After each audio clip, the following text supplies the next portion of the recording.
कहाँ? तो मैं बनारसी हूँ, 99.99% यहीं मिलता हूँ।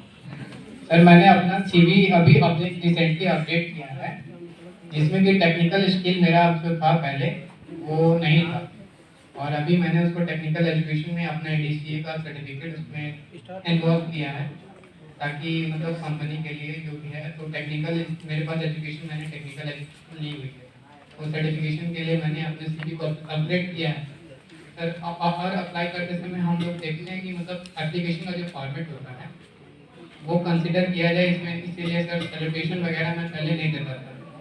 अब मैं उसको देना मतलब उसको प्रायोरिटी देता हूँ कि पहले सैल्यूटेशन देता हूँ, और डेट वगैरह जो रहता है मैं सही सही मेंशन करता हूँ, और वैलिडेशन के लिए मैं अपना डॉक्यूमेंट्स में भी कुछ मतलब वेरिफिकेशन के लिए कुछ आईडीज वगैरह मैं प्रोवाइड करता हूँ, ताकि ये एप्लीकेशन फेक ना लगे, जेन्युइन लगे। वेरी गुड, बहुत बढ़िया, एक राउंड ऑफ क्लैप हो जाए।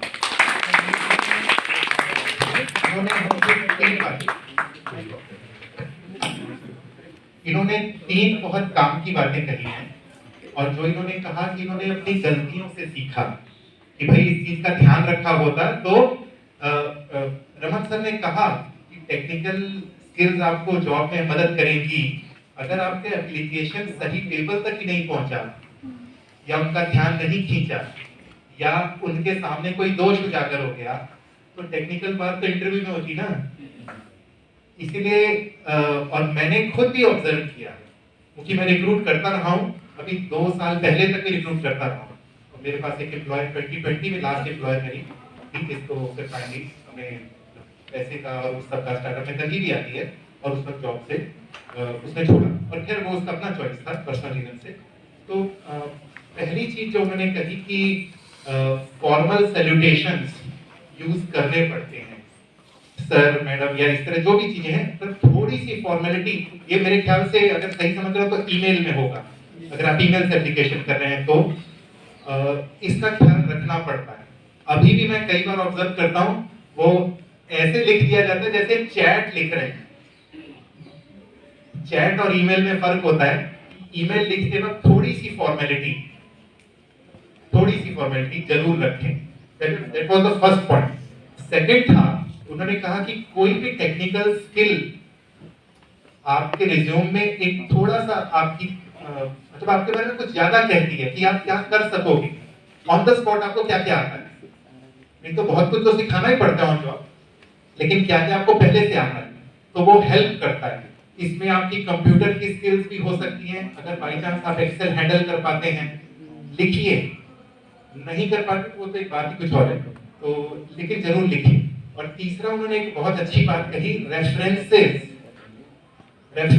से अचानक से विश्वसनीयता, आपके ऊपर हल्का सा ट्रस्ट या फेथ बिल्ड होता है कि कोई 2 लोगों के नाम या रेफरेंस लिखे जो आपको जानते हैं, और उनके फोन नंबर या कांटेक्ट से हम आपके बारे में जान सकते हैं। ट्रस्ट आपको अपने लिए जगाना पड़ेगा, इसलिए रेफरेंसेस काम आएंगे कि कोई मेरे बारे में अच्छा कुछ कह सकता है, ठोस बात कह सकता है। और मजे की बात यह है, जिस वक्त आप 2 नाम सुनने लगते हैं कि ये मेरे रेफरेंसेस हैं, आपके ऊपर ज्यादा प्रेशर पड़ता है किसका लिखूं क्योंकि अगर मैं उसके साथ बहुत अच्छा नहीं बिहेव किया हुआ है तो वो मेरे अगेंस्ट भी जा सकता है। तो ये दोनों तरफ है, जितना ही प्रेशर आपको नाम सुनने के समय आता है, ये समझ लीजिए उतना ही आपको भी निखार आता है कि अगली बार संभाल के जहां से जा रहे हो वहां पर झगड़ा करके नहीं निकल जाओ, ठीक है, एक डिसेंसी मेंटेन करके। तो दोनों तरफ प्रेशर आता है, लेकिन वो आपकी ताकत बन जाता है। अच्छा, रेफरेंसेस किसके देना पसंद करेंगे, शेयर करना चाहो तो कर सकते हो। वैसे फॉर्मल ज्यादा अच्छे होते हैं, जैसे अगर आपने कहीं काम किया है, क्योंकि टीचर्स जनरली अच्छा ही बोलते हैं, ये हम भी जानते हैं, एज ए रिक्रूटर टीचर अच्छा ही बोलेंगे, लेकिन जहां आपने काम किया है वहां का अगर हो सके रेफरेंस, तो उसकी वैल्यू अचानक से बढ़ जाती है कि यहाँ ये काम करते थे, कुछ डिलीवर करते थे, और इन्होंने उसका रेफरेंस दिया। तो आपकी कार्य कुशलता, आपकी जिसे कहते हैं आउटपुट, आपकी डिसिप्लिन, इन सब पे बात करता है। टीचर्स तो जनरली सॉफ्ट होते हैं, तो वो अच्छा ही बोलते हैं, मतलब वो चाहते नहीं है ना हमारे यहाँ का पढ़ा हुआ जॉब में इसलिए रुक रहा है कि मेरे रेफरेंस की वजह से, तो वो भी एक बात है। अप्लाई किस किस फोरम पे करेंगे? मतलब मेरे ख्याल से सबसे आसान या सबसे नजदीक आपके शायद अगर था तो मेरी निगाहों से एज ए रिक्रूटर इंटर्नशाला रहा होगा, क्योंकि वो पढ़ाई के दौरान भी आप ट्राई कर सकते हो। Am I right? या बदल गया? लिंक्डइन? एक सेकंड, दैट्स गुड। लिंक्डइन पे कितने लोगों की प्रोफाइल है? हाथ खड़ा कर दीजिए। Now that's almost 50%। कम 50% से थोड़ा नीचे जा रहा है, 40-60 लगा है।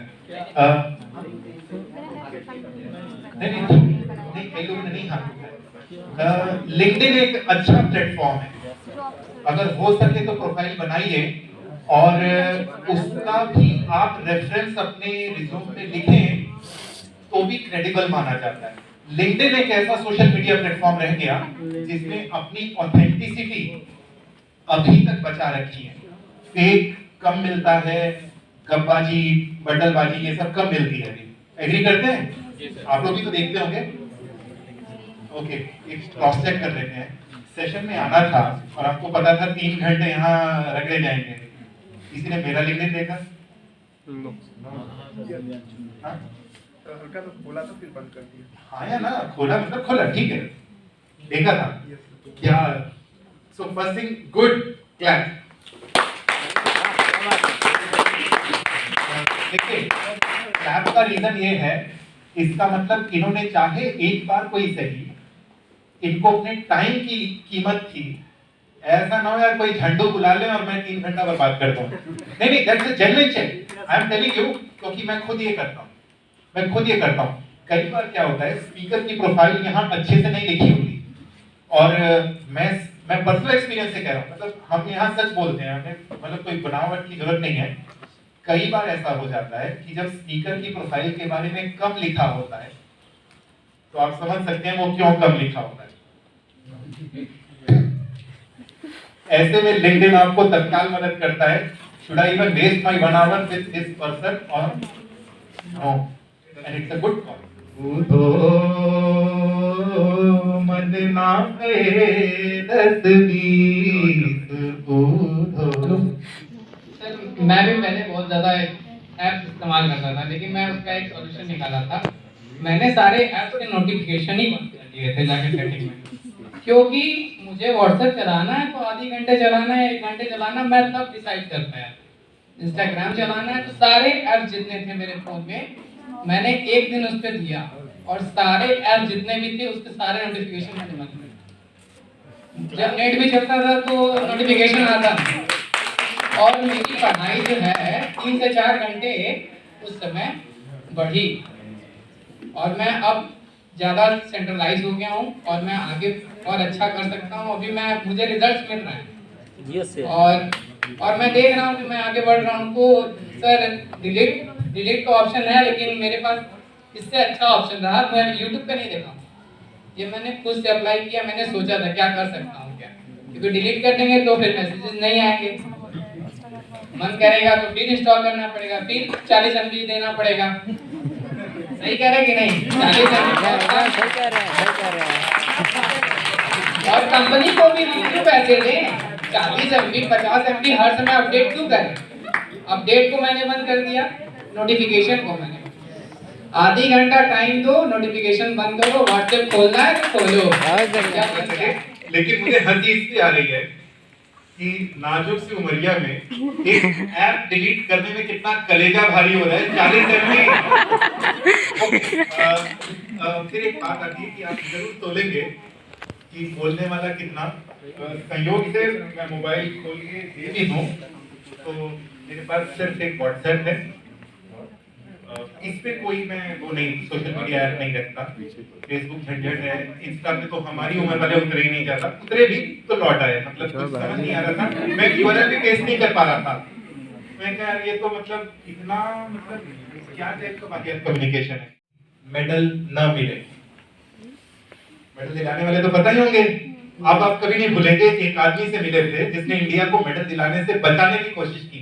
मेडल ये था, pornhub.com नाम से एक बहुत ही पॉपुलर पॉर्न साइट है, और उसमें इंडिया साल दर साल ऊपर चला जा रहा था रैंक में कि ये ज्यादा देखते हैं। मेरी आंखों के सामने 13 से 11, 11 से 7, 7 से 4 हम ब्रॉन्ज मेडल में पहुंचने वाले थे।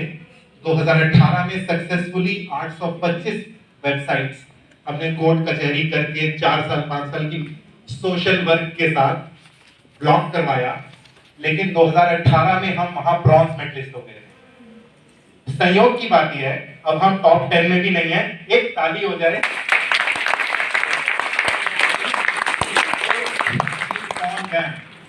मेरी एनडीटीवी पे 1 घंटे की डिबेट है भाई, देख लो। क्या है? एनडीटीवी पे डिबेट है, यूट्यूब पे मिल जाएगी। Does India need porn ban?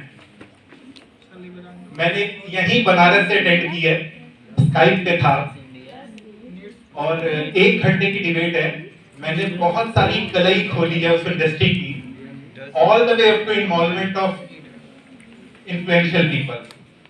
सहयोग की बात है, एक इनसाइट के पता स्टार्टअप के लिए आज ये मैं आपको सबसे मैच्योर और सबसे कायदे का जो टूल है स्टार्टअप्स में यूज किया जाता है, उसकी कॉपी मैंने आपको दे दी है। ठीक है, इसको थोड़ा समझ लेते हैं। I was trying to solve. Number 1, India के लिए ट्यून्ड फिल्टर नंबर 1 प्रॉपर्टी थी। नंबर 2 थी कीमत, उसकी इंडिया के लिए सेट की थी 300-500 की रेंज में। इंडिया के लोग 3000 का सॉफ्टवेयर सैंपल करने पे अक्सर ना बोल रहे थे, कह रहे थे थोड़ा महंगा लग रहा है। ठीक। और तीसरी थी कि हमारा क्वालिटी एक्चुअली बहुत अच्छा था। हम उसमें 7 लेयर का फिल्टर देते थे, मतलब एकदम तोड़ था। मतलब वो आप उसको क्रोम पे इंस्टॉल कर ले तो जो सुप्रीम कोर्ट के एक लॉयर थे,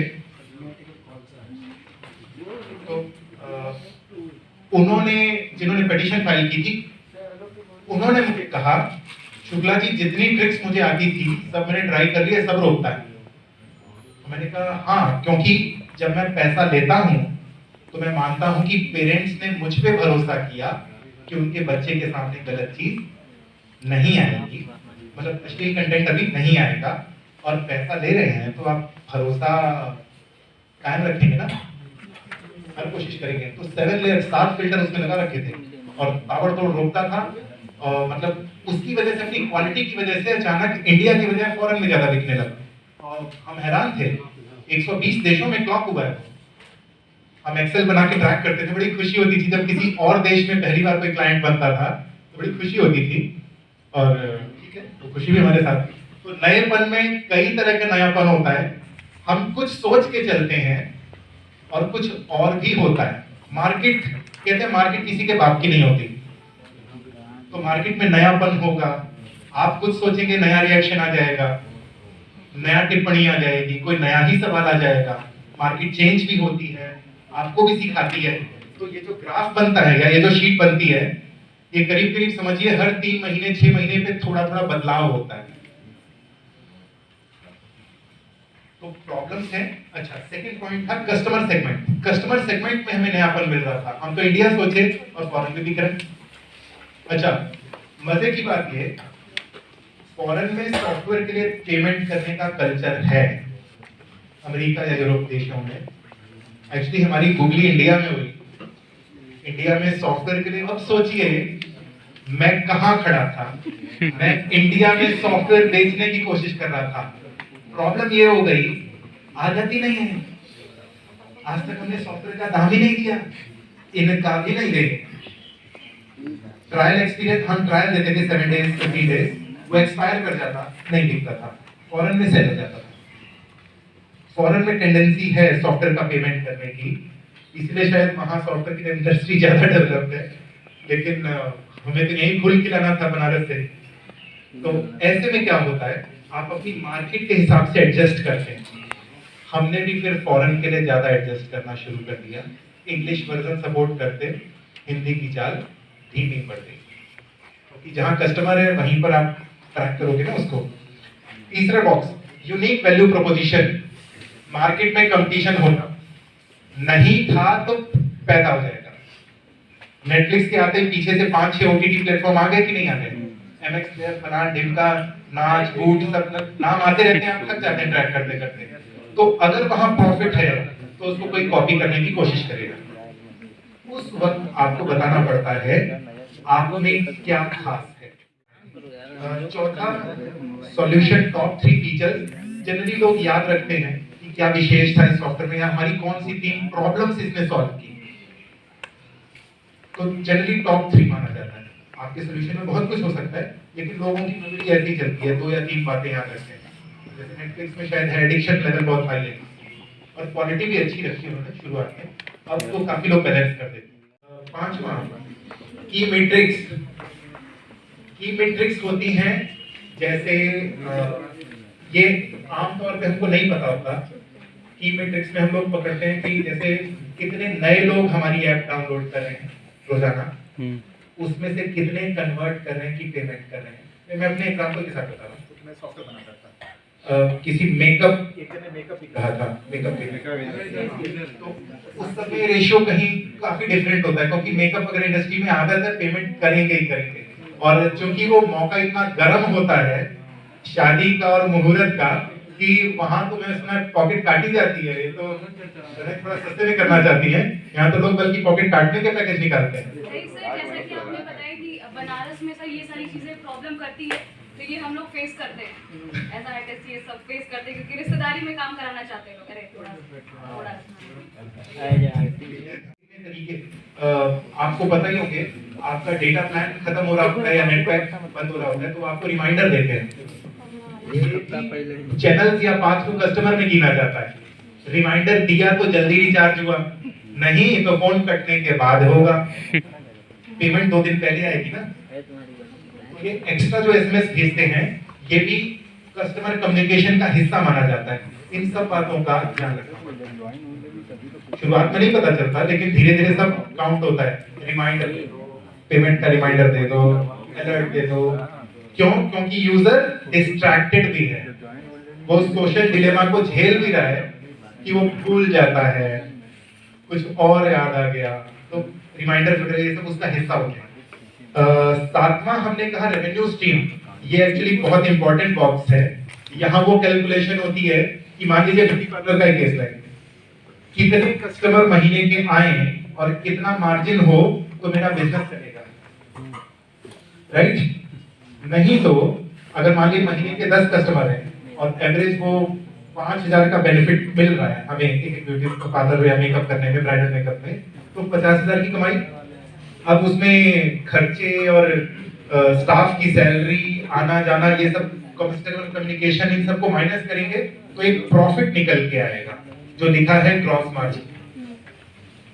और याद रखिए अगर सैलरी से कम हो जाए तो आपके अंदर एक द्वंद्व शुरू हो जाएगा, यार जॉब ज्वाइन कर लेते, छोड़ना स्टार्ट। अच्छा, अरे तो छूट ही गया जो इस चैनल के बाहर ही है। यूपी बिहार का माइंडसेट बहुत गजब है।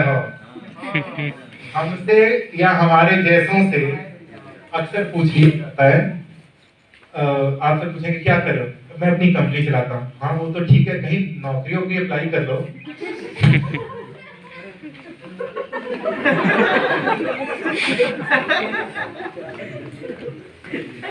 ये पूर्वांचल और बिहार का टिपिकल रिस्पॉन्स है। टिपिकल रिस्पॉन्स हमारे आसपास के लोग यही बात करेंगे। और तो मैं इसके सक्सेसफुल टिप बता देता हूँ। तो पहली चीज तो ये कि विनम्र आदमी पे लोग छोट नहीं करते, तो वहां टशन मत दिखाइए, वहां धीरे से बोल दीजिए हाँ अब भेज रहा हूँ, अप्लाई कर रहा हूँ। क्यों? उनका मान रह गया। और अगर आपने मान नहीं रखा तो पहले आपको ज्ञान देंगे, फिर आपके जितने परिचित हैं उनको ज्ञान देंगे, और उसके बाद आप पे ऐसा प्रेशर पड़ेगा कि स्टार्टअप भुला जाएगा। अच्छा, आप कॉन्ट्रास्ट में देखिए, इसी भारत में गुजरात में एंटरप्रेन्योरशिप काफी प्रमोट की जाती है, यानी कि ये कल्चर का हिस्सा है। अगेन कड़वा सच है लेकिन मैं बोलूंगा, आप जानते हैं पूर्वांचल इकोनॉमी में भी बहुत पिछड़ा है। यूपी का मल्टी पॉवर्टी इंडेक्स 38% पर है।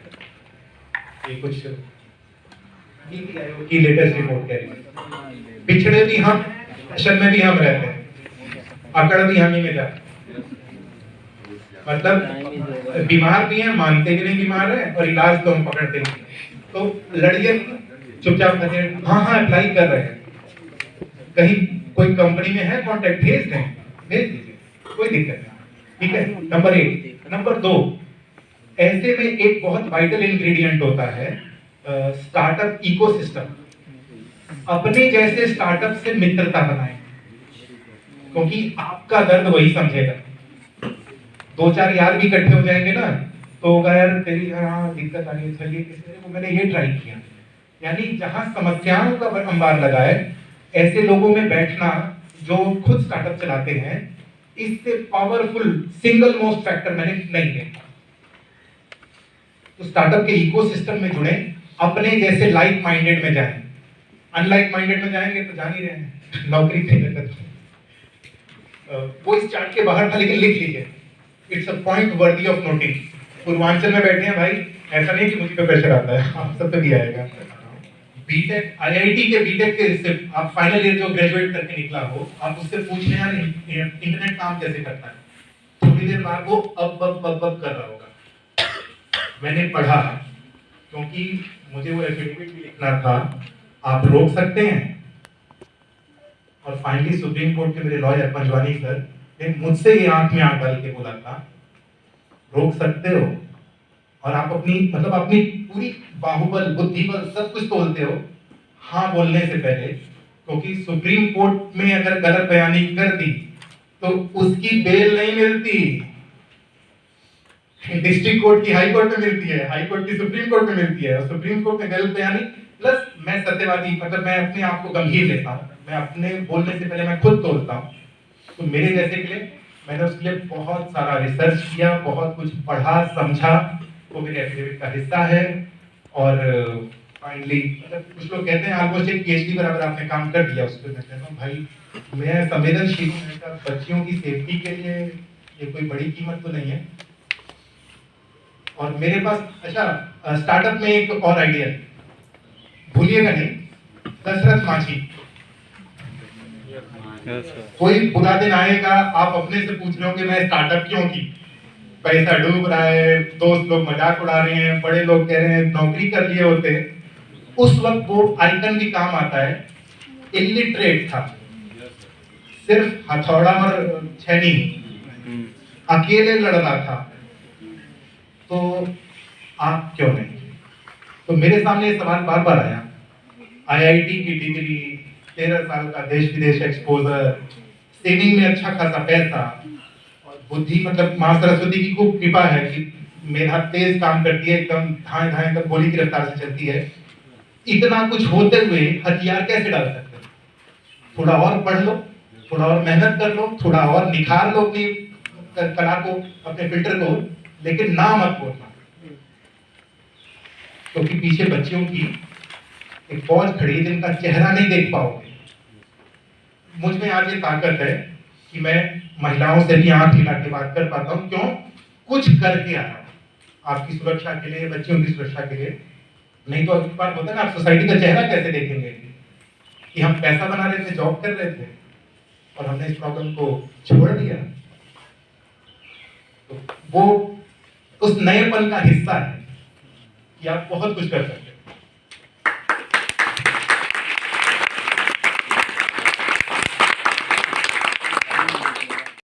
वेबसाइट का नाम है मेरी, और फोन नंबर भी बता देना, jantamalik.in, ये मेरी वेबसाइट का नाम है। यहाँ मेरा एफिडेविट मिल जाता है, तो ब्लॉकिंग स्ट्रेटेजी मिल जाती है, फॉर्म ब्लॉकिंग के रिलेटेड बहुत सारे नोट्स मिल जाते हैं। Phone number 757 4 787 757 4 787।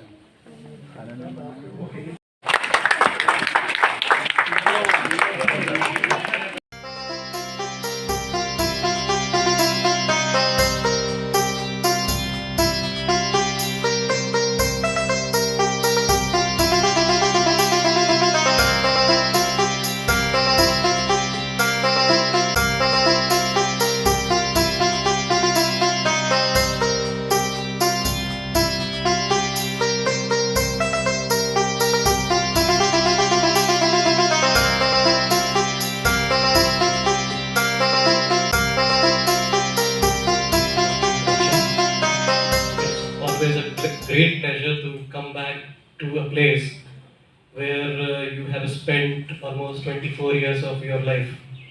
So yes, I have been very much a part of this great institution, Mahatma Gandhi Kashi Vidyapeeth. My father has retired as a dean and professor, head of department of Sanskrit department here. So he served here for more than 30 years, and we lived in the campus for 24 years. So I have many memories of this place, including this department also. We used to play here as a child, and it's great to be here as a speaker in a session for the development of the students. And I thank the organizers like Abhishek and Dr. Raman Pant sir for considering me as a resource person and inviting me here to interact with you all. तो जैसा कि अभिषेक ने बताया कि ये बहुत ही आपका एक वर्कशॉप चल रहा है ट्रेनिंग एंड प्लेसमेंट सेल के सौजन्य से, यूनिवर्सिटी प्लेसमेंट सेल की सौजन्य से, जिसमें आपके व्यक्तित्व के विकास के लिए और आपकी एम्प्लॉयबिलिटी को बढ़ाने के लिए आपको जिस तरह की स्किल की ज़रूरत है उसको इम्पार्ट करने का एक प्रयास है। और मैं देख रहा था कि आगे अगले सेशंस में आपको इंटरव्यू स्किल्स भी बताई जाएंगी, आपको ग्रुप डिस्कशन के बारे में भी सेशंस होंगे, और शायद ये एजेंडा आप सबके पास पहले से रहा होगा। आपको पता था कि आज 5 दिन का है आपके पास? आप सबके पास 5 दिन का एजेंडा है, तो आज के एजेंडा के बारे में आपको पहले से पता रहा होगा।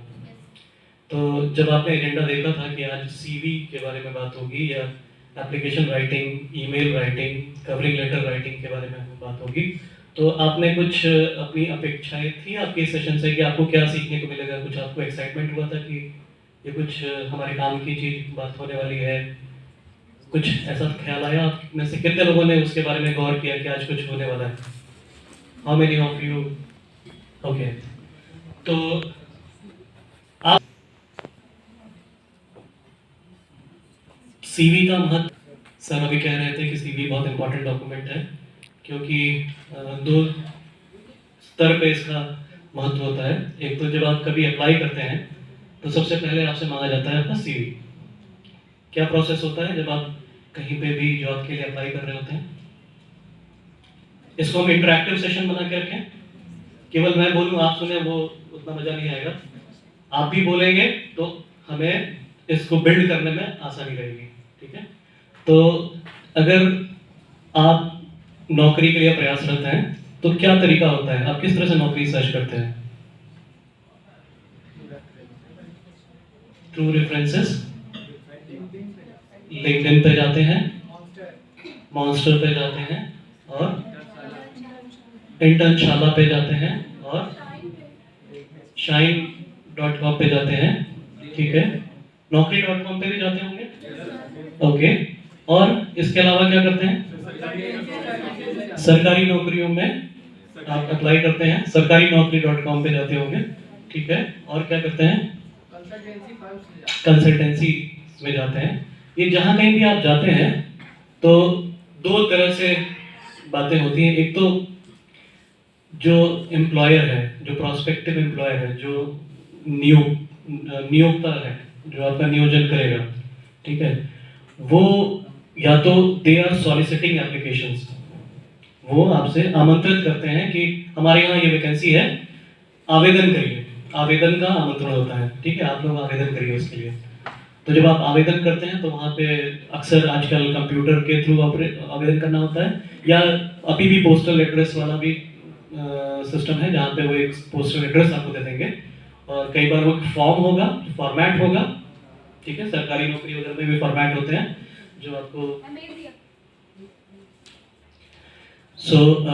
या तो उसका एक फॉर्मेट होगा, ठीक है, और उसमें आपका कॉलम्स बने होते हैं, नाम लिखिए, पिताजी का नाम लिखिए, डेट ऑफ बर्थ लिखिए, अपनी एजुकेशन क्वालिफिकेशन लिखिए, अपना अनुभव के बारे में लिखिए, आपने कौन सा सर्टिफिकेट किया है, सारा कुछ उसमें आपका डेटा कैप्चर हो जाता है एक फॉर्मेट में, और उसको आप फोटो लगा के बाई पोस्ट भेज दिया करते हैं। अभी भी करते हैं हम लोग, जब आप जैसे थे तो ये यही माध्यम था, तब इतना इंटरनेट और ये पोर्टल वगैरह नहीं हुआ करते थे। आज दूसरा क्या हो गया, ऑनलाइन आप लोग अप्लाई करते हैं। ऑनलाइन अप्लाई करने में क्या होता है, आपको एक लिंक दे दिया जाता है। सबसे पहले आप जाते हैं वहाँ पे अपना जैसे एक लॉगिन आईडी बनाते हैं, है ना। जैसे आपने फेसबुक पे अपनी आईडी बनाई होगी, तो जब आप आईडी बनाते हैं तो वहाँ पे आपका कुछ बेसिक इन्फॉर्मेशन वो ले लेते हैं, ठीक है। अच्छा, अब इसमें ये भी सिस्टम आ गया है आजकल कि बहुत सारे ऐसे प्लेसेस हैं जहाँ पे आपको अपनी एक बार आईडी बना लेनी होती है, बेसिक इन्फॉर्मेशन सेव कर लेनी होती है, वो स्टोर रहता है। अगली बार कभी दोबारा फिर उनके यहाँ वैकेंसी आई तो कुछ जानकारी आपकी वहाँ पे पहले से पड़ी हुई है, फिर बाकी जानकारी आप जाके वहाँ पे अपडेट कर देते हैं, ठीक है। तो आप क्या कर रहे हैं, वहाँ पे जाके अपनी इंफॉर्मेशन फीड कर रहे हैं। उसके साथ साथ वो एक चीज़ और आपसे कहते हैं कि आप अपना एक CV अपलोड कर दीजिए। जब आपने सारी इंफॉर्मेशन उस पर डाल दी, जिसमें आप किसी फोटोग्राफ भी अपलोड करने को बोलते हैं और सिग्नेचर भी अपलोड करने को बोलते हैं, और फिर बोलते हैं CV भी अपनी अपलोड कर दीजिए, ठीक है। ये CV जितनी आप अपलोड करिए, कई बार आप ईमेल से CV भेजते हैं, आपने उनका ईमेल आईडी दिया हुआ है, उस ईमेल आईडी पे आपने CV भेज दी, ये सारी CVs जाती कहाँ होगी, या जो इन्फॉर्मेशन आप भेज रहे हैं वो जाता कहाँ होगा, कहीं जाके स्टोर होता होगा। अच्छा, अगर कोई ऐसी कंपनी है जो नेशनल लेवल पे काम कर रही है, तो पूरे देश से वहाँ लोग अप्लाई करते होंगे, इनका नंबर कितना ज़्यादा होता होगा, इतने बड़े संख्या में लोगों की CV आ रही है, तो उसको क्या कोई बैठ के मैन्युअली एक एक आदमी की CV को शॉर्टलिस्ट कर रहा होगा? नहीं कर रहा होगा। तो आपको क्या लगता है कैसे शॉर्टलिस्टिंग होती होगी?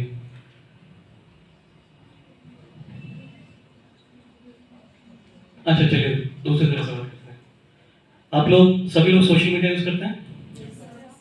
क्या आप को मालूम है कि सोशल मीडिया के थ्रू भी जॉब के लिए अप्लाई कर सकते हैं? कर सकते हैं? लिंक्डइन के अलावा भी कर सकते हैं?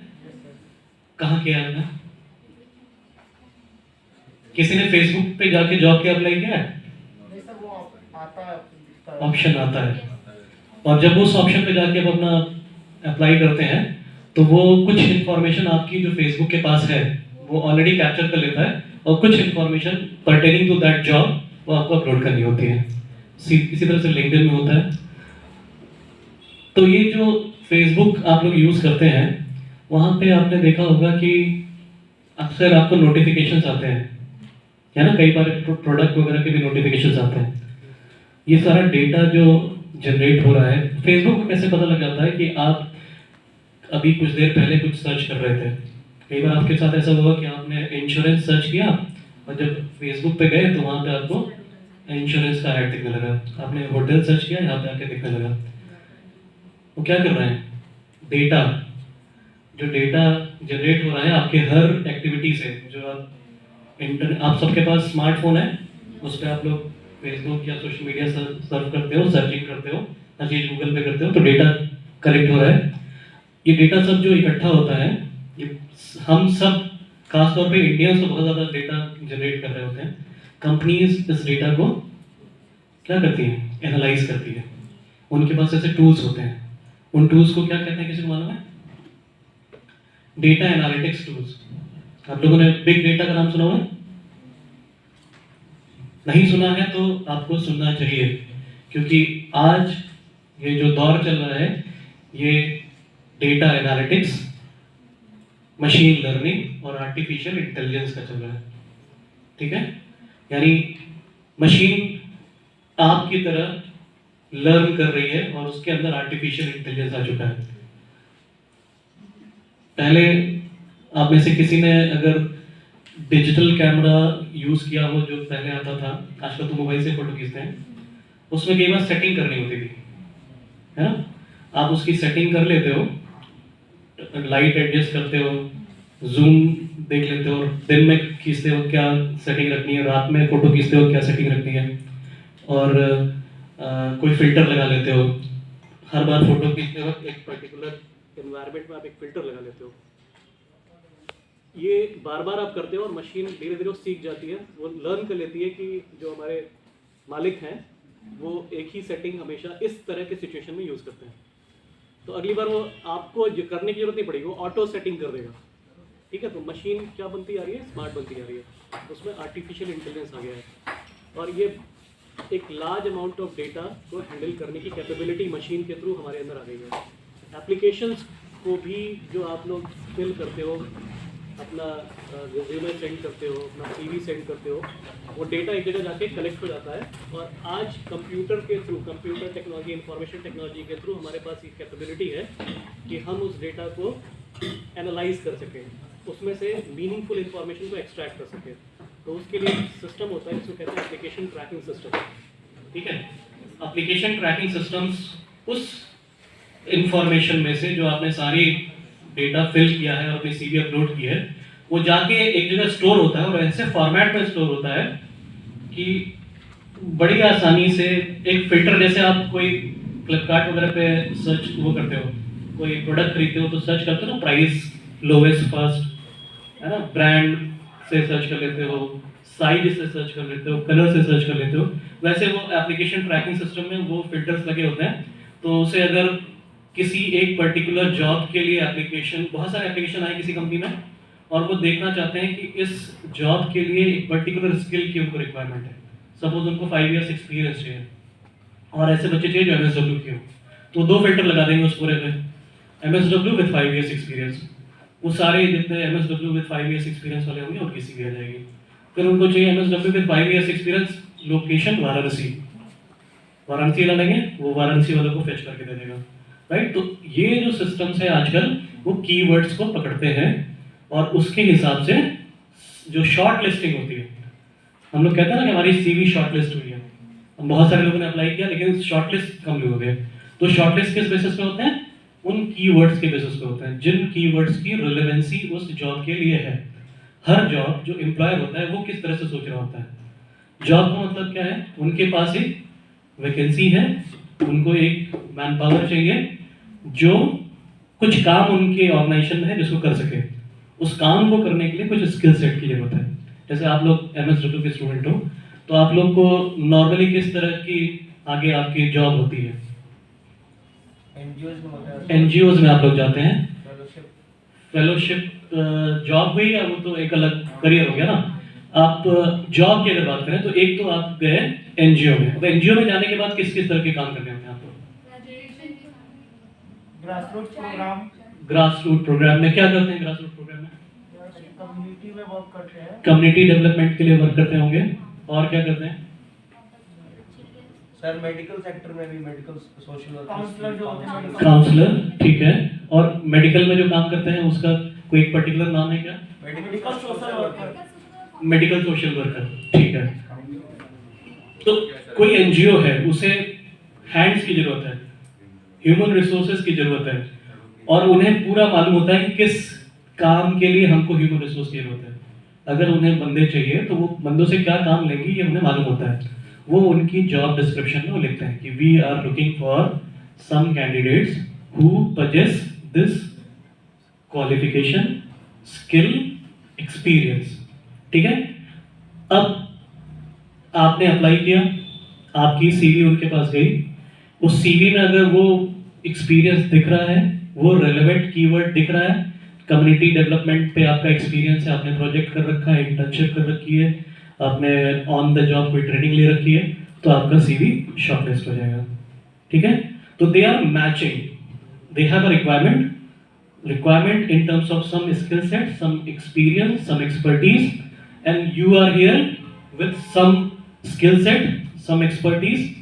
Now if you fit to that requirement, they are interested in you. तो पहले लेवल पे जो ये शॉर्ट लिस्टिंग हो रही है वो यही मैचिंग हो रही है। जैसे रिश्ते बनाए जाते हैं तो वो भी रिश्ता बना रही है, उनके पास कोई जरूरत है और ये बच्चा है जिसके पास वो स्किल्स हैं।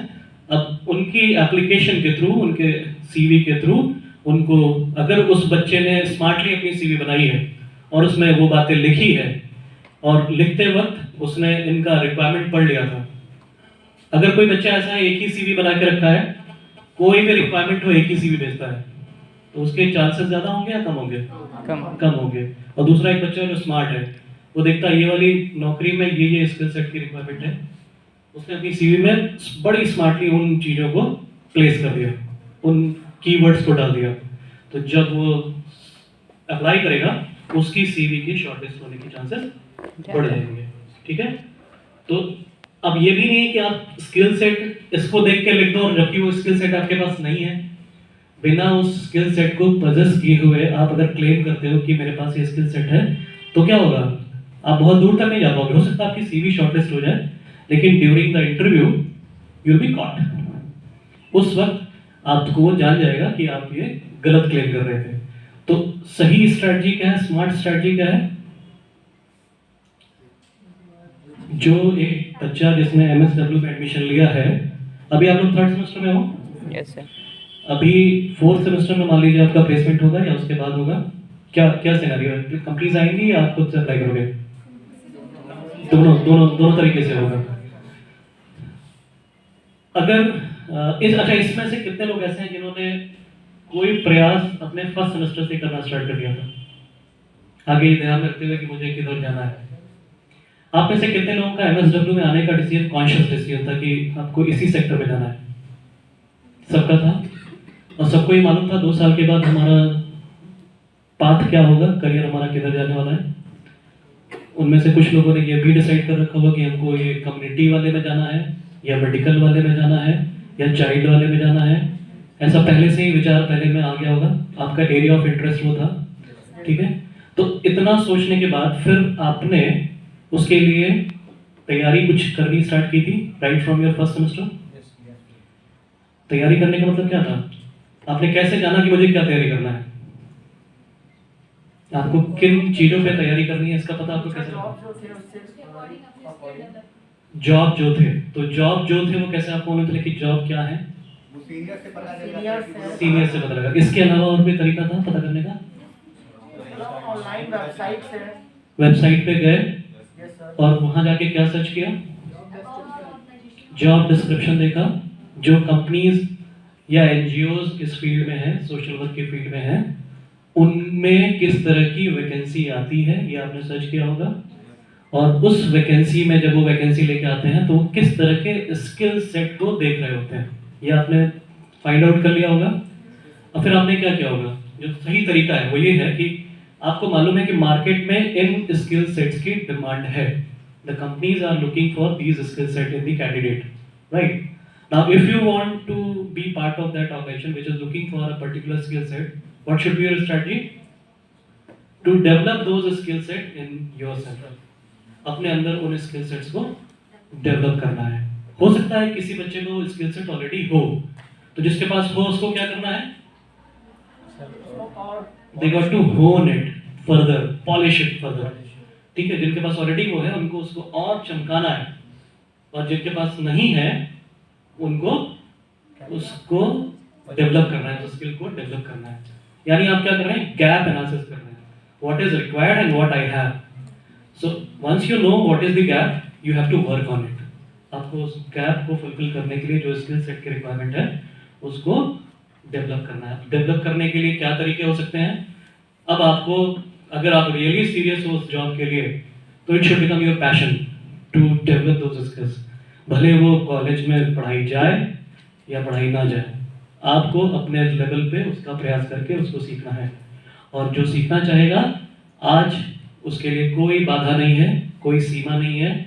आज आपके पास, आपके हाथ में एक स्मार्टफोन है, आपके पास इंटरनेट पे कनेक्शन है, और वो आपको पूरी दुनिया से जोड़ के रखे हुए हैं। आप YouTube पे जाके हर चीज़ सीख सकते हो, है ना। और आपको ओपन सोर्स में किसी भी अच्छी से अच्छी यूनिवर्सिटी का कंटेंट मिल जाएगा, लेक्चर्स मिल जाएंगे, वीडियोस मिल जाएंगे। आपको CV बनाना है, मैं ना भी आऊँ तो आपको CV बनाने के 1000 तरीके आपको YouTube पे मिल जाएंगे, एक्सपर्ट्स के तरीके मिल जाएंगे, ठीक है। बात समझ आ रही है? तो जो स्मार्ट बच्चा होता है वो समझता है कि उसे आगे क्या करना है, और वो टाइम वेस्ट नहीं करता है, डे 1 से अपने काम पे लग जाता है, और फिर उसे सफलता मिल जाती है। आज मैं यहाँ पे हूँ तो मैं आपसे शेयर करना चाहूँगा, मेरा एक मित्र यहीं इसी कैंपस से IRPM किया उसने 2001 में, और आज आप लोगों को जान के खुशी होगी कि वो एक्सिस बैंक में हेड HR है इस पूरे नॉर्थ रीजन का। तो आपके बीच से बच्चे जो सतर्क थे, जिनको पता था कि उन्हें क्या करना है, वो डे 1 से उस लाइन पे लग गए और उन्होंने अपना मंजिल हासिल कर ली है। और अभी उसकी कोई खास उम्र नहीं है, मेरे जैसा ही है, तो अभी कहाँ तक जाएगा उसकी कोई सीमा नहीं है, स्काई इज द लिमिट। ठीक है, तो आज जो हम लोग बात करने वाले हैं, आई थिंक अब आप लोग को कुछ समझ में आ रहा है कि हम लोग आज जो विषय चुना है, एक तो इसलिए सीवी जरूरी है क्योंकि आपकी शॉर्टलिस्टिंग किसी भी जॉब के लिए आपके सीवी के बेसिस पे होगा, और इफेक्टिव सीवी मतलब वो है जो शॉर्टलिस्ट हो। सीवी बना के आपने भेज दिया और शॉर्टलिस्ट नहीं हो रही तो इफेक्टिव नहीं है।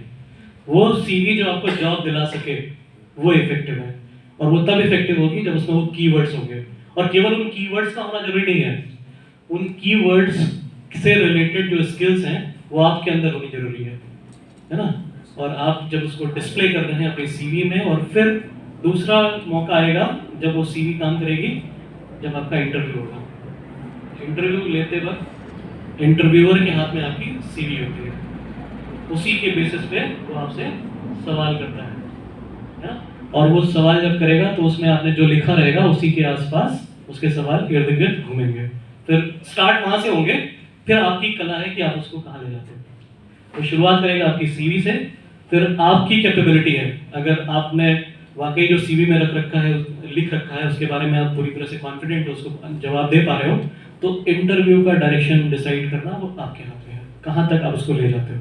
लेकिन शुरुआत डेफिनेटली आपके सीवी से होगी। ठीक है, तो that makes a CV very very very important document through out your professional career. आप किसी प्रोफेशनल करियर में हैं जहाँ पे आप को जॉब के लिए अप्लाई करना होता है, जॉब चेंज करना होता है, ठीक है, आपकी प्रोफाइल्स आगे भी चेंज होती रहेगी, तो हमेशा आपको इस डॉक्यूमेंट की जरूरत पड़ेगी।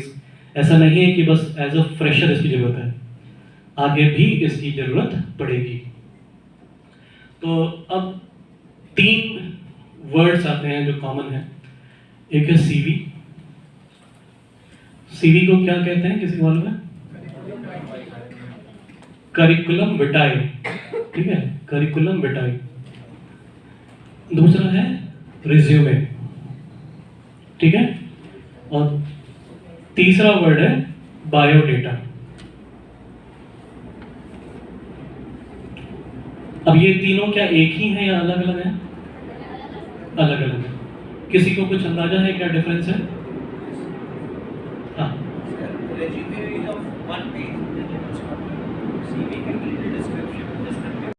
What you have done.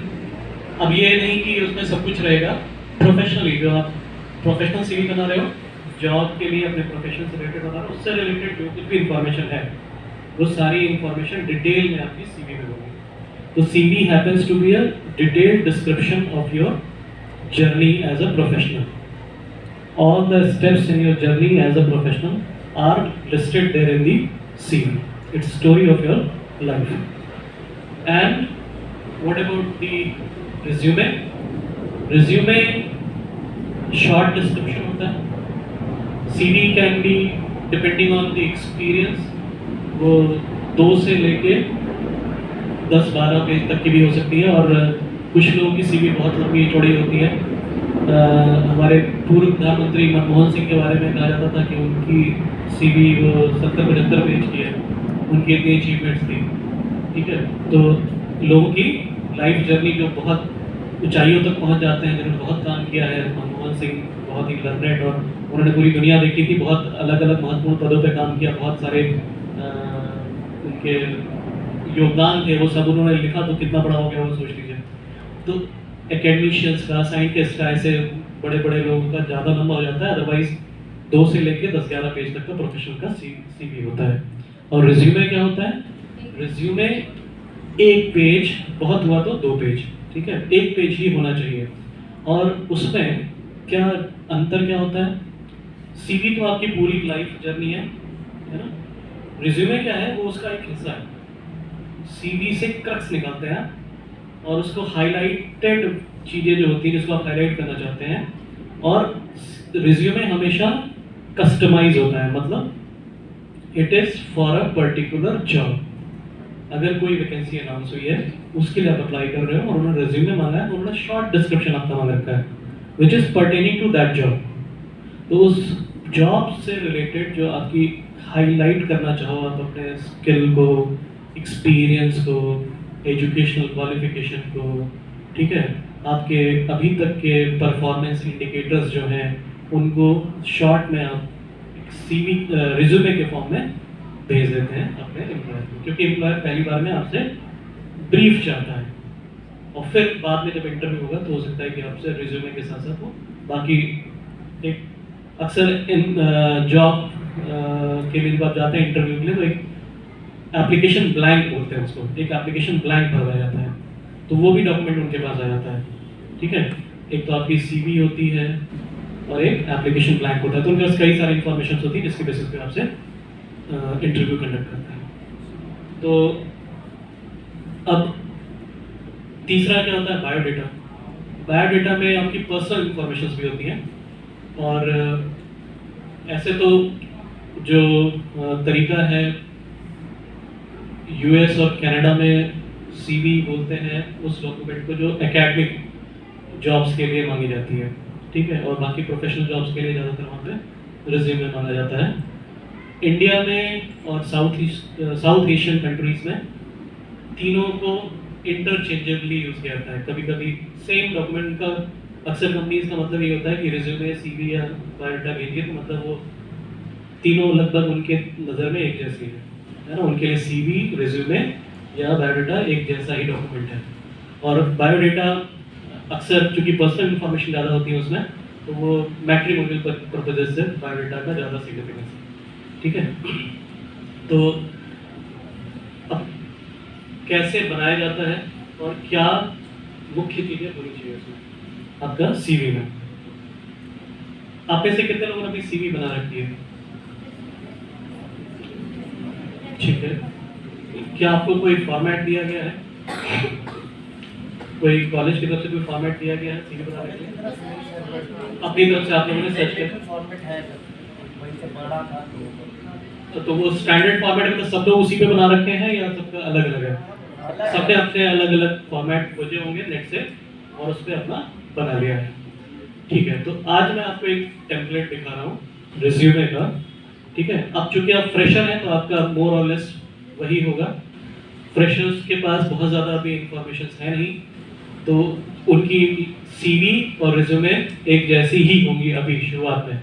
जैसे जैसे अब आपका एक्सपीरियंस बढ़ता जाएगा, आपका CV एक अलग तैयार होता जाएगा और जब कभी आप अप्लाई करोगे तो उसमें से इम्पोर्टेंट इन्फॉर्मेशन को एक्सट्रैक्ट करके एज अ रिज्यूमे फॉरवर्ड करोगे अपने प्रोस्पेक्टिव एम्प्लॉयर को। ठीक है, तो I have this presentation.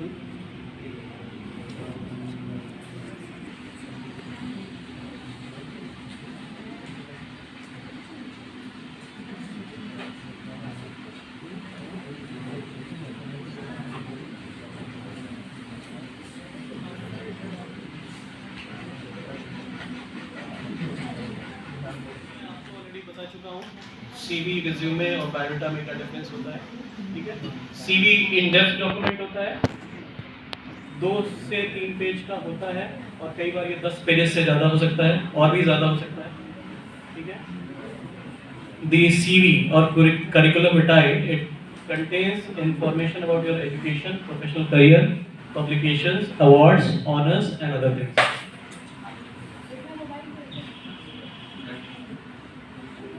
Resume एक फ्रेंच वर्ड है और CV एक लैटिन वर्ड है। ठीक है, रिज्यूमे का मतलब होता है टू सम अप, सो आप समरी एक देते हैं वहाँ पे। It is a short concise document used for job applications in US and Canada. India में जैसे मैंने कहा कि यहाँ पे तीनों इंटरचेंजेबली यूज किए जाते हैं, कोई स्पेसिफिक डिमार्केशन यहाँ पे नहीं ऑब्जर्व किया जाता है, तीनों चलते हैं। So it is about a persons work history.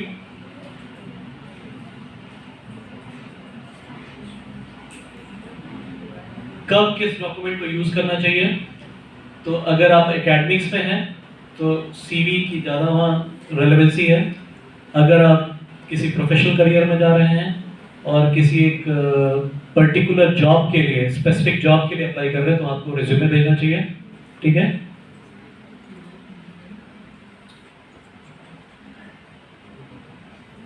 Effective CV वो होगी जो शॉर्टलिस्ट हो, नोटिस की जाए एम्प्लॉयर के द्वारा और जो आपको जॉब दिलाए, वही इफेक्टिव CV।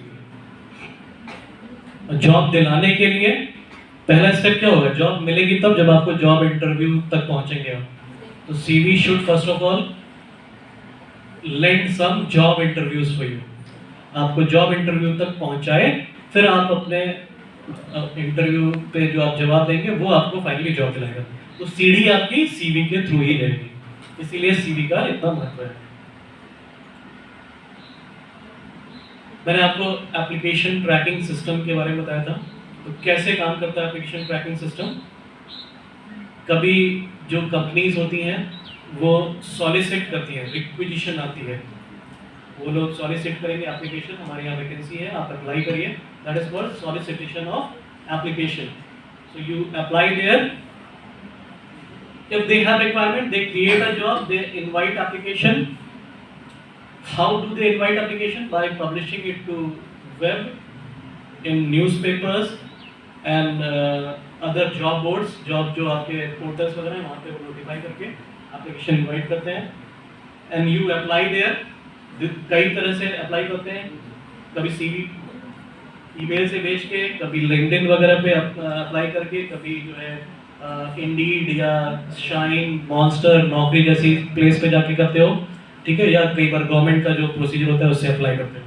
तो आप जब अप्लाई करते हो तो आपको एक एक्नॉलेजमेंट मिलता है कि आपकी सीवी रिसीव हो गई है, ठीक है, और we will be getting back to you soon. आपकी सीवी की स्क्रीनिंग होती है। स्क्रीनिंग में जैसा मैंने बताया सॉफ्टवेयर है जो कीवर्ड के बेसिस पे फिल्टर करके रेलेवेंट सीवीज को बाहर निकलता है, और उसके बाद फिर आपका इंटरव्यू शेड्यूल होता है। इंटरव्यू, ठीक है, क्या होगा, उसको अपने टर्नओवर का, प्रॉफिट का एक सर्टेन परसेंटेज सीएसआर एक्टिविटीज में खर्च करना होता है। 2% of their profit has to be spent in the CSR activities, corporate social responsibility. Corporates जहां काम करते हैं उसके सराउंडिंग में सोसाइटी है, हम लोग ये टोटल सोसाइटी इन्वायरमेंट जो हमारा है इसमें सारे लोग मिलजुल के रह रहे हैं। इसमें कॉर्पोरेट भी है और जनरल पब्लिक भी है, इन्वायरमेंट भी है, फिजिकल इन्वायरमेंट, नेचुरल इन्वायरमेंट, पशु पक्षी जल थल नभ सब उसी में है। तो जो कॉर्पोरेट हैं वो ले रहे हैं वहाँ से संसाधनों को, रिसोर्सेज को ले रहे हैं, उससे वो अपनी व्यावसायिक गतिविधियाँ करते हैं और उससे वो प्रॉफिट अर्न करते हैं। तो उनका दायित्व बनता है कि वो जब सोसाइटी से ले रहे हैं तो उनको वापस दें। इसी को कहते हैं corporate social responsibility. It's not only one way traffic कि आप लेते रहो और प्रॉफिट कमाते रहो और दोहन करते रहो संसाधनों का, आपको वापस भी उसको लौटाना है, ये आपका दायित्व है। उसी को ध्यान में रखते हुए ऐसे तो जो जागरूक कंपनीज हैं वो बिना किसी लॉ के भी सोशल वर्क करती थी, ठीक है। जो पहले के ज़माने में आप लोगों ने सुना होगा कि बिरला और टाटा, इन लोगों ने बहुत ऐसे काम किए, टाटा ने हॉस्पिटल बनाया, ठीक है, और बहुत सारे ऐसे वेलफेयर के काम करती थी टाटा, हिंडाल्को है, बिरला का पार्ट है। तो ये कंपनीज अपने सेल्फ कॉन्शियस से करती थी, व्यवसाय के साथ साथ जनहित का काम करते थे, उनके ऊपर कोई कानून नहीं था, लेकिन बहुत सारी कंपनीज काम नहीं करती थी। तो गवर्नमेंट ने ये रियलाइज़ किया, जो पॉलिसी मेकर्स उन्होंने रियलाइज़ किया कि इसको हमें बाध्यता बनानी पड़ेगी, अगर इनके ऊपर छोड़ दिया जाएगा तो ये नहीं करेंगे, तो बाध्य कर दिया हमको कि 2% आपको जरूर खर्च करना है। और उससे बहुत अच्छा काम हो रहा है, उससे उनको खास तौर पे अपने लोकल कम्युनिटी में विकास के लिए वहाँ के जो ये मुद्दे हैं जैसे हेल्थ सेक्टर से रिलेटेड, गरीबी उन्मूलन से रिलेटेड, पर्यावरण से रिलेटेड, जल और सॉयल के कंडीशंस को इम्प्रूव करने के लिए और लोगों की लाइवलीहुड के लिए, हेल्थ के लिए काम करने के लिए प्रेरित किया था। उसमें ये सेक्टर्स आइडेंटिफाइड हैं, you have to spend money on these sectors, you have to do perform activities on these sectors. अब जब वो ये काम करते हैं तो जो कंपनीज हैं, एक कॉन्सेप्ट होता है कोर कॉम्पिटेंस का, किसी ने सुन रखा है इस वर्ड को, कोर कॉम्पिटेंस? इसका मतलब ये होता है कि कंपनी का काम सोशल वेलफेयर करना नहीं है ना। जैसे मान लीजिए आपका ये डिपार्टमेंट है और यहाँ पे कैंटीन है कि नहीं है? नहीं है। मान लीजिए यहाँ पे एक कैंटीन होता आपके डिपार्टमेंट में और उसको चलाने के लिए डिपार्टमेंट के हेड ऑफ डिपार्टमेंट और बाकी फैकल्टी मेंबर्स, स्टाफ मेंबर्स उस कैंटीन का रख रखाव, उसमें क्या बनेगा, कौन सा मटेरियल आएगा, कैसे आएगा, उसको करने में लग जाएं तो क्या होगा, उनको अपने टीचिंग लर्निंग के काम में से समय निकाल के उस काम को मैनेज करना पड़ेगा। जबकि उनकी ट्रेनिंग टीचिंग लर्निंग के लिए हुई है, उनकी ट्रेनिंग इस काम के लिए नहीं हुई है कि कैंटीन में क्या पकेगा, कैसे पकेगा, बच्चों को कैसे सर्व होगा। तो वो काम कर भी नहीं पाएंगे अच्छे से, और जो काम उनको अच्छा आता है उस पर भी उनका फोकस कम हो जाएगा, तो वहाँ उनकी प्रोडक्टिविटी डाउन हो जाएगी, और यहाँ भी वो स्ट्रगल करेंगे, वहाँ पे भी अच्छा रिजल्ट नहीं दे पाएंगे। तो कंपनीज इस बात को समझती हैं कि हमारा कोर कॉम्पिटेंस क्या है। हम सोशल वर्क की, ये सड़क बनवाना या विद्यालय बनवाना, बच्चियों को सैनिटरी पैड बंटवाना या बाकी और काम जितने हैं, वो हमारा कोर बिजनेस नहीं है। हमारा कोई मान लो कोल इंडिया है, कोल इंडिया का काम है कोयला निकालना, है ना, तो वो ये काम खुद करेंगी अपने, जिसमें उनका कोर कॉम्पिटेंसी, वो काम खुद करेंगे, और बाकी काम को क्या करेंगे, किसी एनजीओ से आउटसोर्स करेंगे। तो एनजीओ को वो काम दे देंगे कि तुम हमारे बिहाफ हम तुमको फंड देंगे और तुम्हें बता देंगे इस सेक्टर में, इस एरिया में तुम्हें बच्चियों के विकास के लिए काम करना है, हेल्थ सेक्टर के लिए काम करना है, गरीबी उन्मूलन के लिए काम करना है, लोगों को जीविका के साधन, उनको कैसे वो खुद आत्मनिर्भर हो जाए, स्वावलंबी हो जाए, इसके लिए उनको स्किल डेवलपमेंट के लिए कुछ करना है, वो असाइन कर देंगे, उनको आउटसोर्स कर देंगे। और फिर वो एनजीओज क्या करेंगे, उनमें आप जैसे लोग होंगे जिनको वो जिम्मेदारी दे दी जाएगी कि आप अपनी टीम बनाओ और यहाँ पे जाके मान लो कोई सिलाई बुनाई कताई का प्रशिक्षण दिलाना है, या हेल्थ अवेयरनेस क्रिएट करनी है, स्वास्थ्य के बारे में, शिक्षा के बारे में, जल संचरण के बारे में, पर्यावरण संचरण के बारे में, तरह तरह के जो इस तरह के सोशल कॉजेज हैं। आप लोग बेसिकली सोशल कॉज के लिए काम करते हैं। आपका जो डिपार्टमेंट है सोशल वेलफेयर एक्टिविटीज़ के लिए, सोशल इश्यूज़ के लिए काम करता है, ठीक है। तो अब ये एनजीओज़ के पास बहुत ज़्यादा काम आ रहा है थ्रू CSR फंड, और उसमें बहुत ज़्यादा इस तरह की वैकेंसीज आएंगी जिसमें आप फिट हो सकते हैं। तो जैसे आप लोग कह रहे थे ना, आप लोग सर्च करते हो, आप लोग जरूर CSR से रिलेटेड जितनी पोर्टल्स हैं उन पे अपने जॉब को सर्च कर सकते हो और वहाँ पे अपना करियर बना सकते हो, ठीक है। तो आपको क्या करना चाहिए, अपनी CV या रिज्यूमे में आपको रेलेवेंट कीवर्ड्स डालने हैं, और जो फोटोग्राफ हम उसमें डालते हैं उसका ATS सिस्टम में कोई रेलेवेंस नहीं है। जब ATS उसमें से डेटा एक्सट्रैक्ट करता है तो फोटो से कोई कीवर्ड फोटो से नहीं होता। फिल्टरिंग में photo is not playing any role, so avoid photographs in your CV, right, and avoid using tabular form में जानकारी मत दीजिए। वहाँ पे कई लोग ऐसे बनाते हैं, हाई स्कूल इस विद्यालय से इतना परसेंटेज, ग्रेजुएशन इस विद्यालय से इतना, इस तरह से बनाते हैं। तो वो आपको नहीं करना है, आप टेक्स्ट के फॉर्म में लिखिए, क्योंकि जो सॉफ्टवेयर से एक्सट्रैक्शन हो रहा है that doesn't work with the table, and you put CV heading in each section.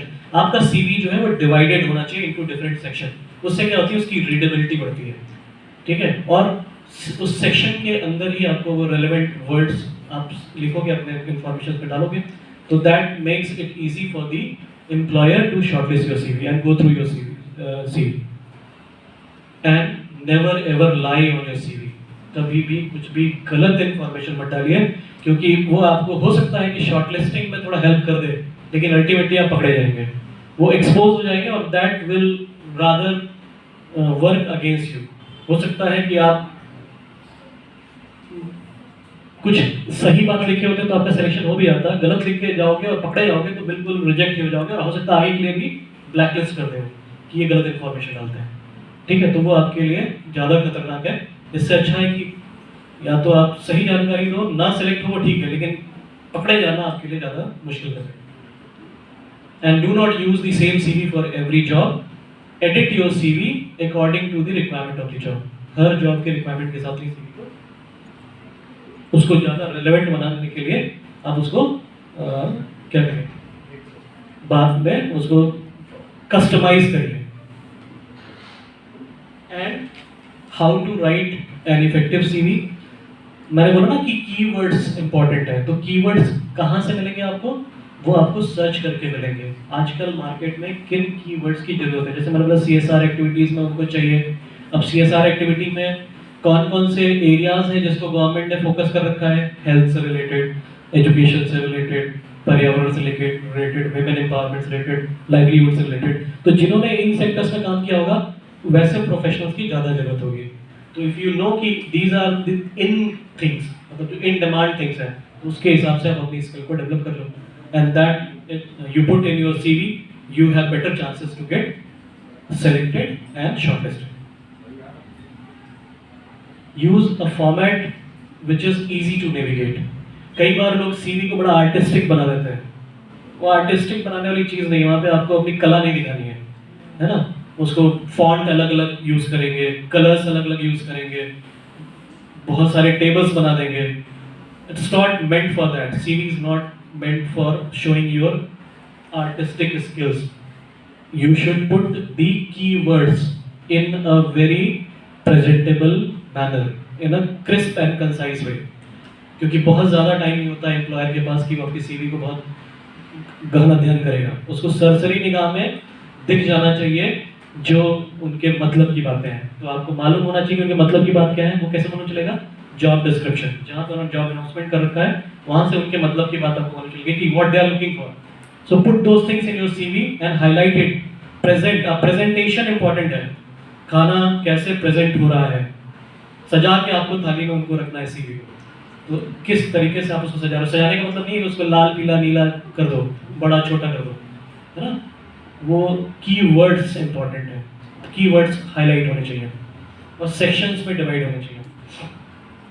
Keep the format simple and also CV बनाने के लिए टेम्पलेट्स बहुत सारे मिलते हैं आपको, लेकिन उसमें आप जो वर्ड प्रोसेसिंग सॉफ्टवेयर्स होते हैं, आजकल दुनिया में कंप्यूटर पे काम करती है, लेकिन कंप्यूटर में भी ऑपरेटिंग सिस्टम और ये हर ऑपरेटिंग सिस्टम का अपना प्रोसेसर है। जैसे माइक्रोसॉफ्ट एक है, ठीक है, माइक्रोसॉफ्ट ऑफिस, और दूसरा जो है विंडोज़ जिनका ऑपरेटिंग सिस्टम है, मैक का iOS है, और फिर गूगल का अपना अलग है, क्रोम पे उन्होंने गूगल G Suite बना रखा है।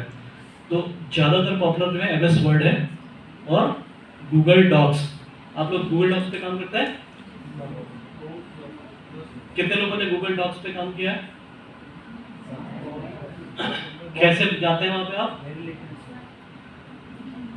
अलग से जाके गूगल फॉर्म यूज किया होगा, गूगल शीट यूज किया होगा, किया है Google sheet use, Google slides use किया है, किया है, करना स्टार्ट कर दीजिए। अगर आपने नहीं किया है तो इसको करना स्टार्ट कर दीजिए।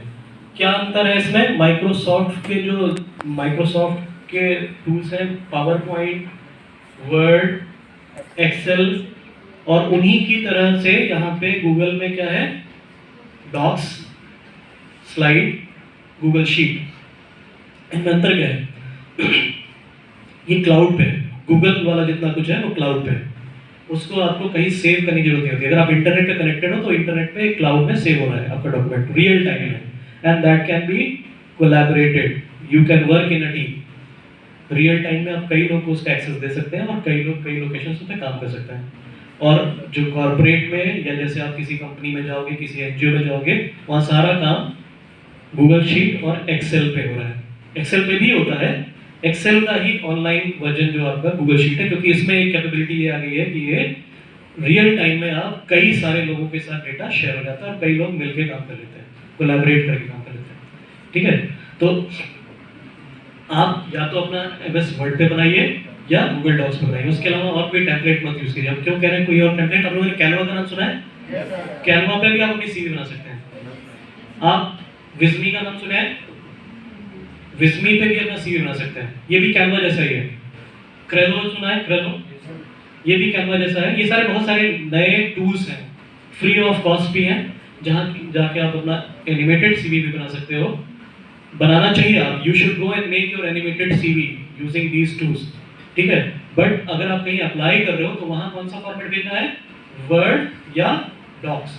वहाँ वो आर्टिस्टिक वाला नहीं भेजना है। या वीडियो में आपने बना रखा है, वीडियो CV भी बन सकती है, ठीक है। स्लाइड्स बना के आप उसको एनिमेट कर लीजिए वो वीडियो में भी बन सकती है। उसके लिए renderforest.com, canva.com इन सब पे जाके आप बना सकते हो, ठीक है। बनाइए, अच्छी बात है, लेकिन उसको अप्लाई करते वक्त मत दीजिए। और दूसरा एक चीज़ और आप सबको करना चाहिए, सोशल मीडिया पे जो आपकी प्रोफाइल्स हैं, क्योंकि सीवी में कई बार अगर आपका जॉब इस तरह का है जहाँ पे आजकल सोशल मीडिया में भी बहुत सारे जॉब हैं, आपको सोशल मीडिया कोऑर्डिनेटर का भी जॉब मिल सकता है।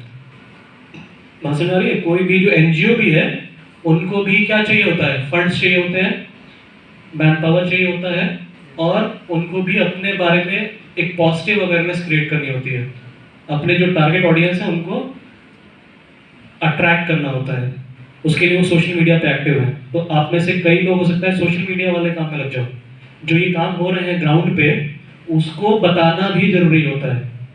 आप काम कर रहे हो, जंगल में मोर नाचा किसने देखा वाला जमाना गया, अभी क्या करना है, जितना करो उससे ज़्यादा बताओ, ठीक है। आपको बताना पड़ता है कि हम कर रहे हैं, तो उससे क्या होता है, लोग और आपके सहयोग के लिए आगे आते हैं, फंड के फॉर्म में और रिसोर्सेज के फॉर्म में। एक एनजीओ को हैंड चाहिए होते हैं, फंड चाहिए होता है, तो उनको भी अपने काम को बताने की जरूरत पड़ती है। आपने मिलाप.com का .org का नाम सुन रखा है?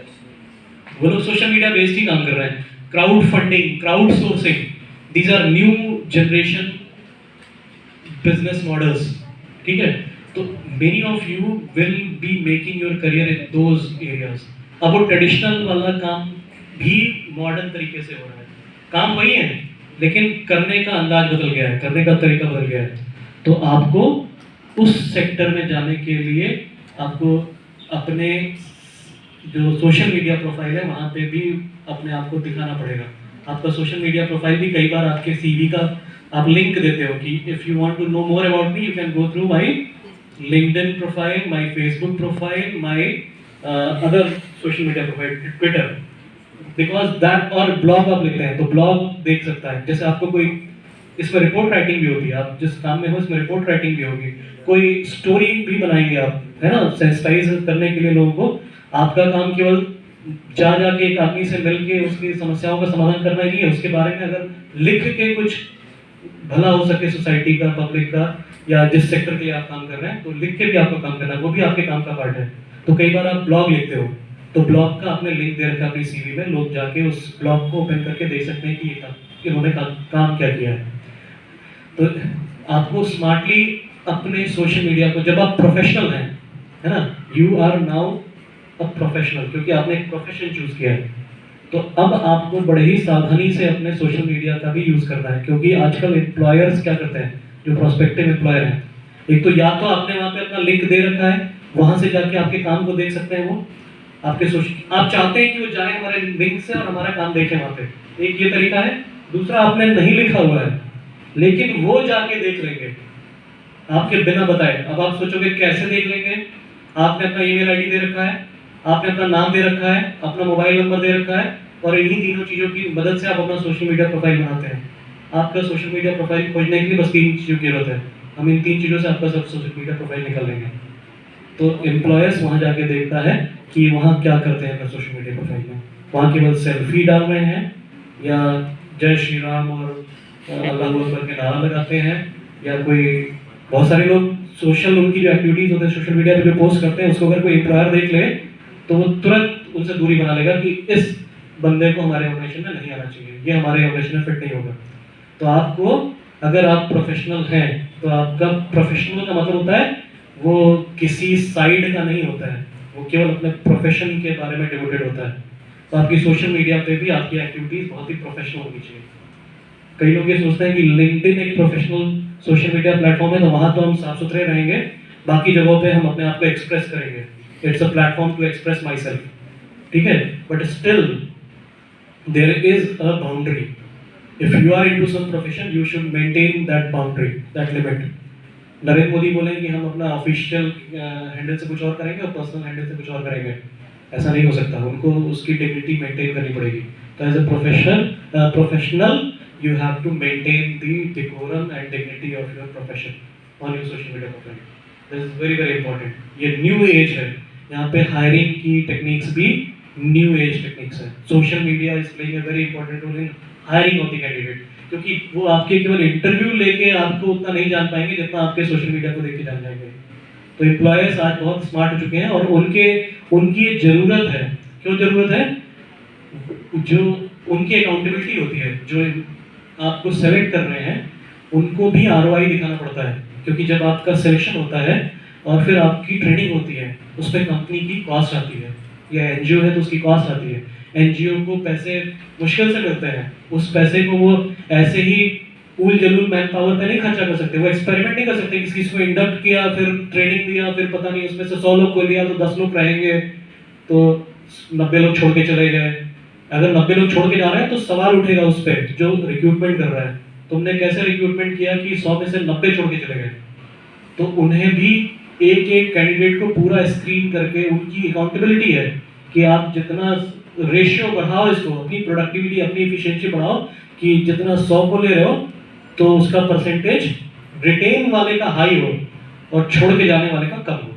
जो लॉन्ग टर्म में ऐसा रिसोर्स आए जिसको आप सिलेक्ट करके लाओ जो लॉन्ग टर्म में कंट्रीब्यूट करे। उस पर अगर मेरी एक्स कॉस्ट आई है तो मुझसे उसके 10 टाइम्स हमने उससे रेवेन्यू जनरेट कर लिया, तब भले वो कहीं जाए। कोई जिंदगी भर हमारे साथ नहीं रहेगा, लेकिन खर्चा हमारा ज़्यादा हो रहा है, उससे हम कमा कम रहे हैं, उसका बेनिफिट हमें कम मिल रहा है। ऐसा अगर मेरे पास बार बार हो रहा है तो हम ये कोई चैरिटी थोड़ी कर रहे हैं, कोई हमारे पास अनलिमिटेड फंड तो नहीं है NGO के पास या किसी भी कंपनी के पास कि वो लोगों को हायर करे, ट्रेन करे, वो लोग को प्लेटफॉर्म बना के दे दे, आगे सीढ़ी की जाओ दूसरी कंपनी में काम करो। उन्हें ऐसा बंदा चाहिए जो वहाँ पे रह के काम करे।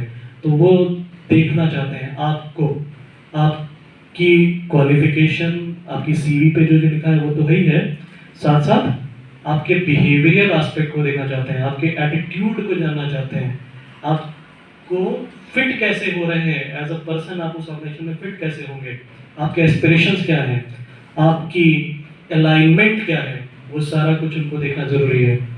तो वो जानते हैं कि सारा कुछ वो 15 मिनट के इंटरव्यू में नहीं जान पाएंगे और वो दांव लगा रहे हैं आप पे लॉन्ग टर्म के लिए। तो वो समय लेते हैं और जाते हैं आपके सोशल मीडिया पे और आपकी एक्टिविटीज़ वहाँ देखते हैं और वहाँ से फिर आपका पूरा कच्चा चिट्ठा उनको मिल जाता है। तो इसलिए बड़े सावधानी से अपना सोशल मीडिया प्रोफेशनल्स को यूज़ करना चाहिए। Is that making sense to you all? Yes, sir. Okay. So avoid fancy color schemes. Now, if you have any question, you can ask. जो यूज नहीं करते हैं जैसे फेसबुक, बहुत सारे लोग धीरे-धीरे हट रहे हैं उसमें। हाँ, ठीक है, वो भी, लेकिन अगर आप नहीं यूज कर रहे हैं तो भी एक अलग ही दौर में चल रहे हैं आप you are not in sync with the modern time. ठीक है, लेकिन अब फेसबुक धीरे-धीरे लोग हट रहे हैं। हाँ, ये एक अलग बात है कि ये जो सोशल मीडिया प्लेटफॉर्म्स हैं उनका एक लाइफ साइकिल होता है ना। उसमें क्या होता है कि सोशल नेटवर्क हमारा जो है वो जिधर मूव कर रहा होता है उधर मूव करते हैं। But if you are not present in any of the social media, that means you are different, you are a different person which is not in sync with the modern generation, out of the generation work। तो वो भी अच्छा नहीं माना जाता है ना। आप एकदम से अलग हो और जो ट्रेंड है, कुछ चीज़ें ऐसी होती हैं जिनका समय आ जाता है और फिर उससे आप अछूते नहीं रह सकते हो। तो ये जो डेटा की मैं बात कर रहा हूँ, आर्टिफिशियल इंटेलिजेंस की बात कर रहा हूँ या सोशल मीडिया की बात कर रहा हूँ, ये वो चीज़ है जो आ चुकी है। इसको हम रोक नहीं सकते, इससे बच नहीं सकते। जब किसी टेक्नोलॉजी का किसी बयार जैसे आती है ना, एक झोंका है, ये आ गया है, इससे बचने की कोशिश अगर कोई कर रहा है तो वो भी कुछ उसको अलग कर रहा है। अब वो कंपनी को कितना पसंद आता है, मैं ये नहीं कह रहा हूँ कि हो सकता है किसी कंपनी को वही बात आपकी पसंद आ जाए कि ये तो इन सब चीज़ों से अछूता है, लेकिन जब समय आ चुका है तो उससे बच नहीं सकते हो, उसका पार्ट बनना पड़ेगा।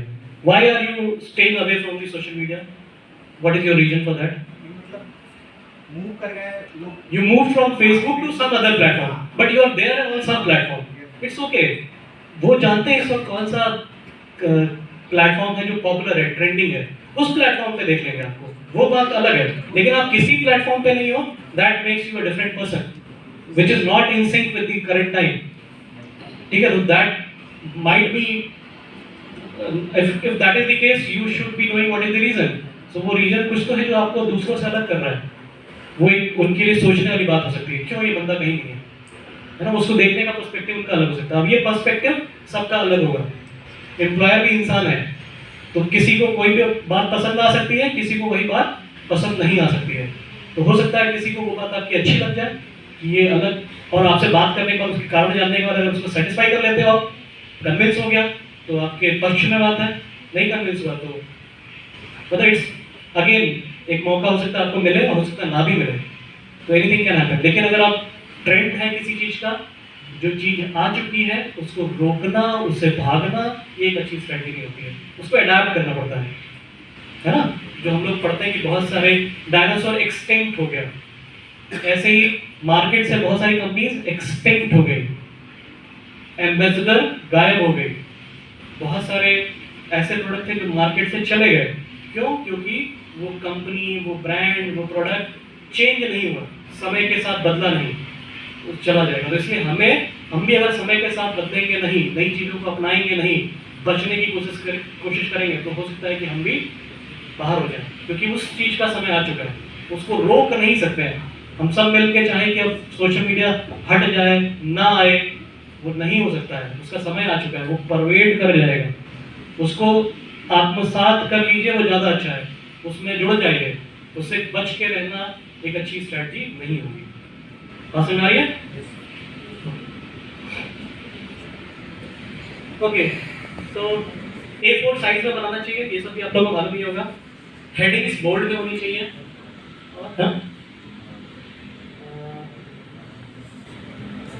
ओके, इस तरह से स्ट्रक्चर करें कि जो आपकी वैल्यूएबल स्किल्स हो वो हाईलाइट हो रही हो।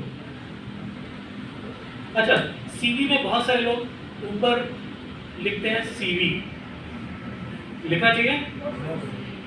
उसकी जरूरत नहीं है, आप अपना नाम लिखिए वहां पे, because this document is not about CV, this document is about yourself. जो आपका नाम है, दीपक नाम है, तो दीपक के बारे में ये डॉक्यूमेंट है, it is not about curriculum vitae, ठीक है? तो ये ऊपर नाम लिखना है, सीवी नहीं लिखना है, ठीक है?